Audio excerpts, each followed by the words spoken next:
What's going on YouTube? JT is Reborn here, and welcome back to another edition of my DC comic reviews. And in this video, we're talking about the Titans 2025 annual #1. So this one's written and drawn by Phil Jimenez, and you know what? This isn't so much a Titans. Well, I mean, there's various members of the Titans that show up in this thing, but this is a purely Donna Troy focused storyline. This is going into her past. She's on a trip to meet her estranged father, who left her as a child, and trying to come to terms with that. And I think it's basically her kind of reflecting on various aspects of her life.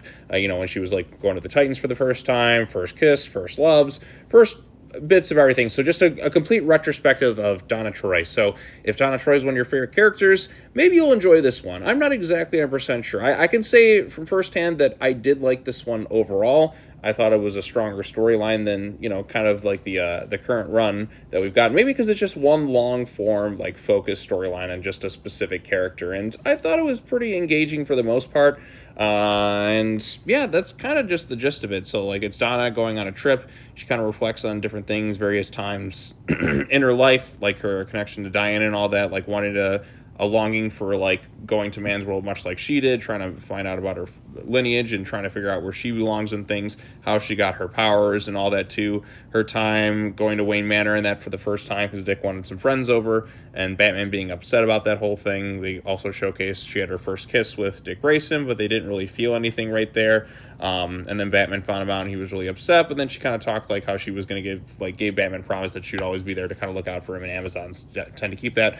We see her time going through like photography and all that too, and we see other members of the roster kind of joining up and such and that too. Talked about her getting married, all that other wild stuff in her. Like I said, it's a Donna-focused storyline. She talked about some stuff with her and Roy, which we do show them getting laid here. Is this kind of concurrent with the current run while Leon's back? I'm not exactly 100% sure. Let's see, how many times that's the show? She's a mother. Like, okay, so yes, I guess this is in context with her. So they did definitely hook up. So Cheshire is probably not going to be happy when she finds out about that. But hey, you know what? Roy's like a messed up dude.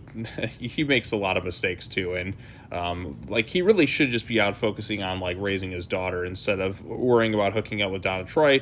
But they have a mess, and Donna's like, oh, it sucks. We had the best chemistry of anyone. But again, that's I guess for another time. Never cared much for that relationship, but I do like that her friendship with Dick is kind of showcased throughout this thing. So I like those two as friends. Then of course she meets the person so she thought was going to be her dad.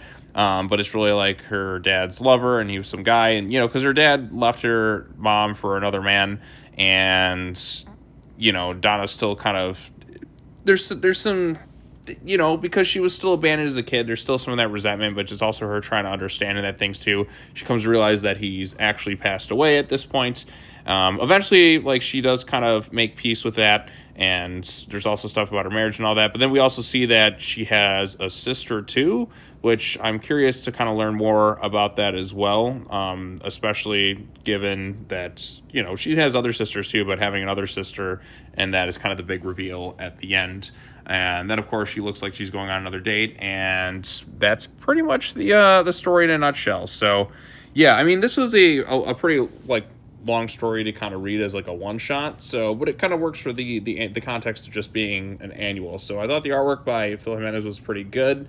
It was a pretty engaging story for the most part. I mean, there's some bits I'm just like, kind of iffy on. I mean, I like Donna Troy, but it's never been the character I've read the most about.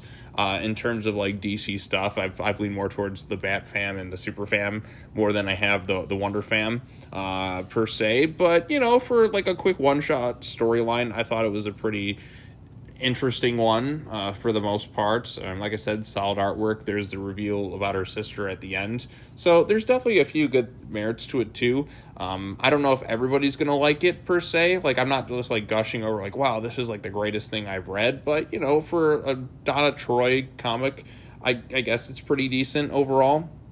And yeah, so it did feel nice to kind of read something that just kind of took its time and really kind of told like a long form storyline. So in the context of like this current continuity with DC and where they're trying to establish things in that too. So yeah, that's that's that. But I don't really have much else to say. Like I said, I don't read as much Donna Troy stuff as I do some of the other DC characters, so I don't have as much to comment on. But if you like the issue, or if you didn't really like it, what did you think of it overall in the comment section down below? I mean, like with this book, like I didn't even know like it was hitting until like a few days later. There's a weird thing with Amazon where they weren't showing all the DC books like being released. It took a bit to kind of like a day or two to kind of post the Kindle or whatever so I could read it, and I'm like, oh, okay, now I can finally catch up on this thing. So, but I'm glad I did, I suppose. And you know, it felt refreshing compared to other issues of Titans. Like it was more focused, and it just kind of told a nice long little story of like one of the characters and get some various introspections of their life and stuff, and I like that aspect of it too. So, but overall consensus, you know, pretty decent overall. I don't know if I rush to go read it again or anything like that, but you know, not bad all things considered. So what did you think of the comic book? Let me know your thoughts in the comment section down below. Be sure to like this video, share it with your friends, subscribe to the channel for more content, hit the bell for notifications, all that fun stuff. And I got one more annual I got to cover, which is the Nightwing one, and then I should be all caught up before the new books drop this week. So that's all I have to say. As always, take care now, bye bye then, and I will see you all in the next video. Peace out.